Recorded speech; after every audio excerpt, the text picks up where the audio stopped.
Hi guys, before I get started, I just want to plug my new book coming out on Wednesday the 21st of August. This is 20 years of my life in one book. As you can see, it's not massive. And everything from touring, self-management, money, marketing, life lessons, anything I can think of that can help you succeed in your career as a musician or in a band, I've put into this book. So it's available from all good Amazon. So hopefully it brings you some awesome value, but thanks for watching. Ooh, Joe Bonamassa, I love this guy.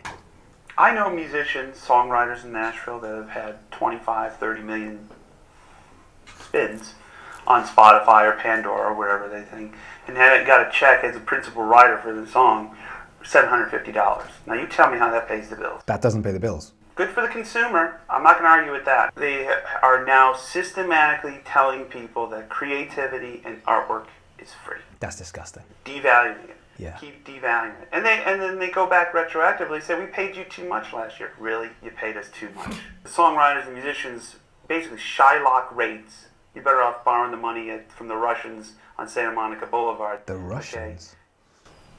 Okay. You tell me that's better? And you're telling me you paid us too much?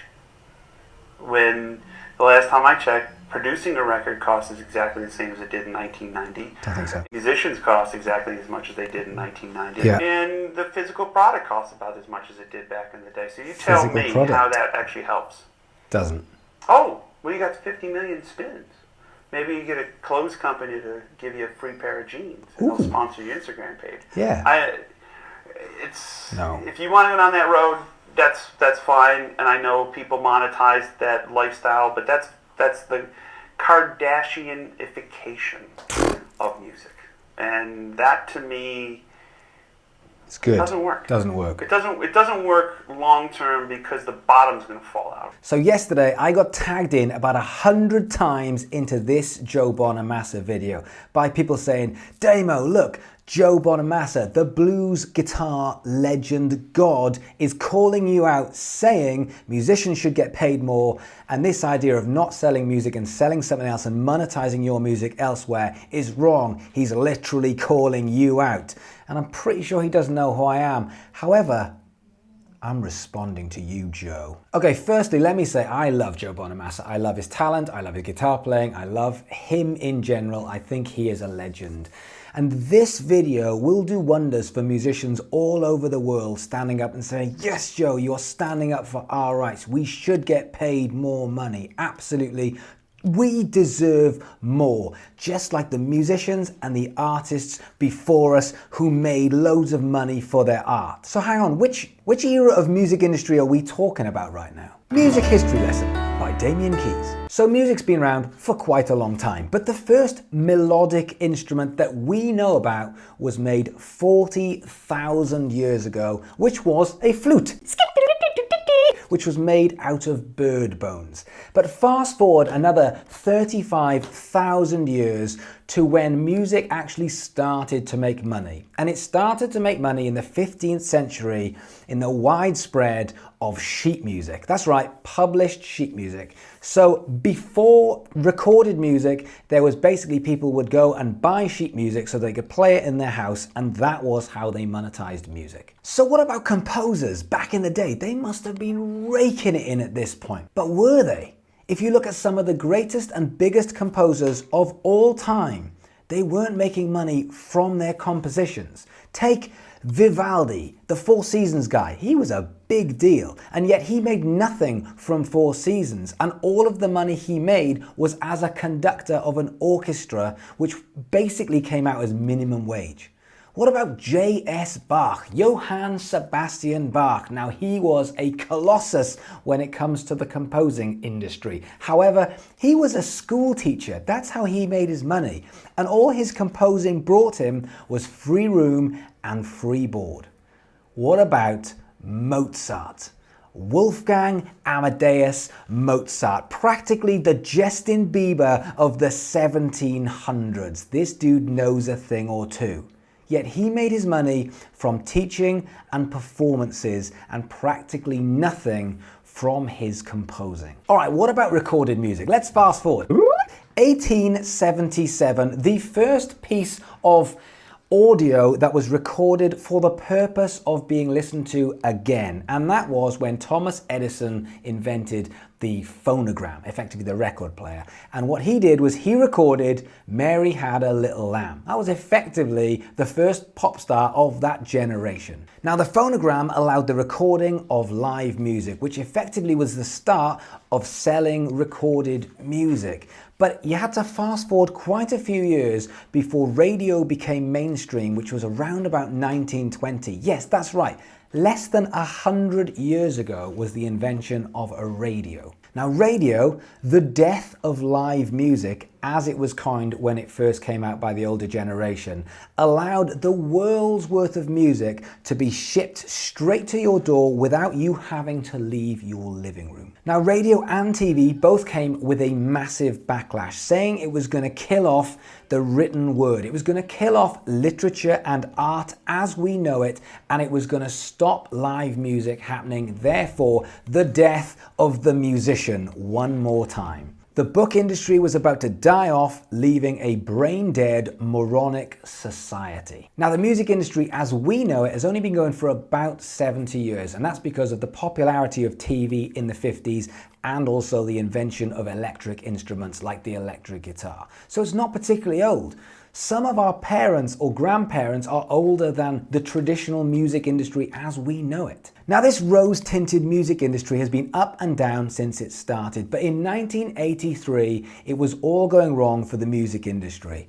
Record shops all over the world were closing down, including the famous Tower Records that had 3 Black Friday sales. People just weren't buying vinyl and they weren't buying music, right up until Michael Jackson released Thriller, and that injected new life into selling music as we know it. 1994, Aerosmith released the first digital track on their website, which was called Head First, and it took, because of slow internet, between 60 and 90 minutes to download one song. Slow. And as speeds caught up, 3 years later in 1997, Duran Duran became the first band to release a sellable digital MP3 on their website for 99 cents, which was Electric Barbarella. Capitol Records put out the song with Duran Duran, and this was the beginning of the end of selling music as we know it. And as I've said before, in 2000 to 2001, 1 billion CDs were sold in the US. In 2018, less than 50 million sales of CDs in the US. You're looking at about 4% of what it was 20 years ago. Selling music has been dying off for 20 years, and now with the invention of streaming, it has been killed. The horse has bolted, the doors are now shut again. The world at the moment does not pay for music. Not my fault, don't blame me. So stop.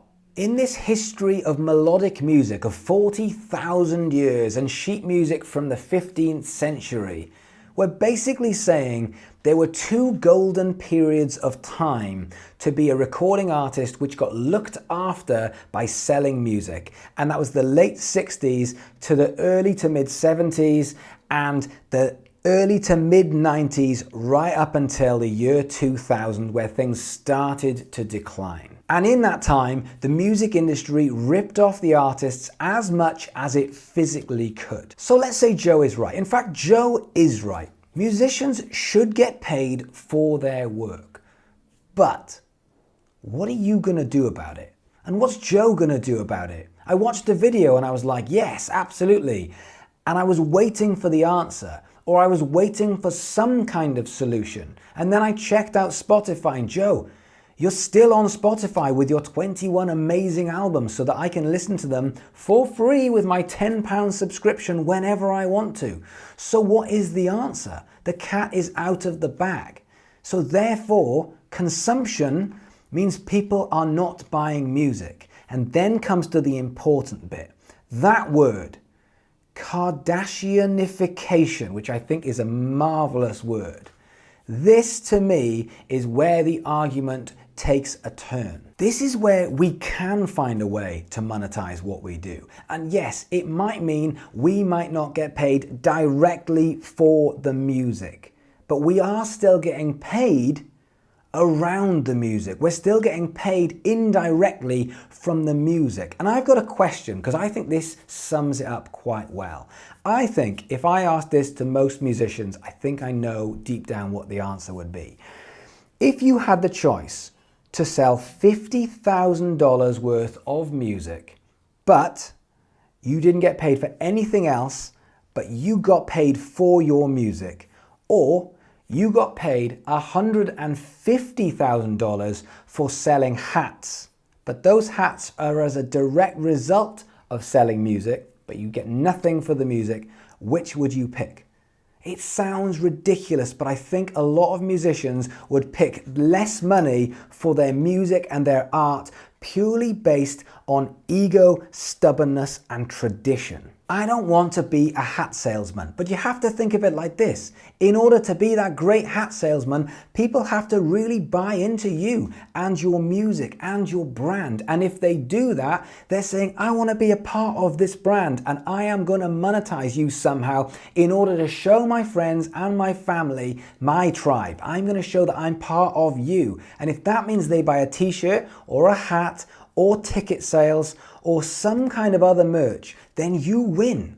Why is that so bad? Why does it have to be that you get paid for the music? And why can't it be that you get paid for monetizing you and your art and what you do? It seems to be that we're fighting about the principle of selling music, when the reality is this is the easiest time to grow an audience. This is the most amount of control that any artist has had since the beginning of the music industry and way before it. This is an amazing, amazing time for you to be able to grow your music, your band, your brand, and be able to monetize it.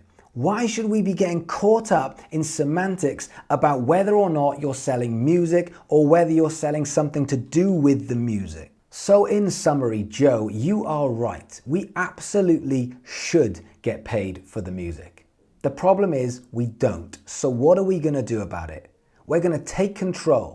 We're going to find another way, like has been the same way in all of the evolution for the last 100 years of the music industry. That's what we're going to do, and then we're going to make money from our art, and we're going to be able to reinvest that to carry on making more art to get to more people and build our brand. That's what we need to do. And if that means it's Kardashianification, then so be it, because I'd rather do that whilst having an audience of loyal fan base who love me and come and see me live and support me by buying t-shirts. Even if they don't buy the music, they're with me, and it allows me to take my career to the next level and stay out of working in a job. This has been really fun, and I was tagged quite a few times in this video because obviously it goes against that message of me saying to musicians, take control and stop selling music.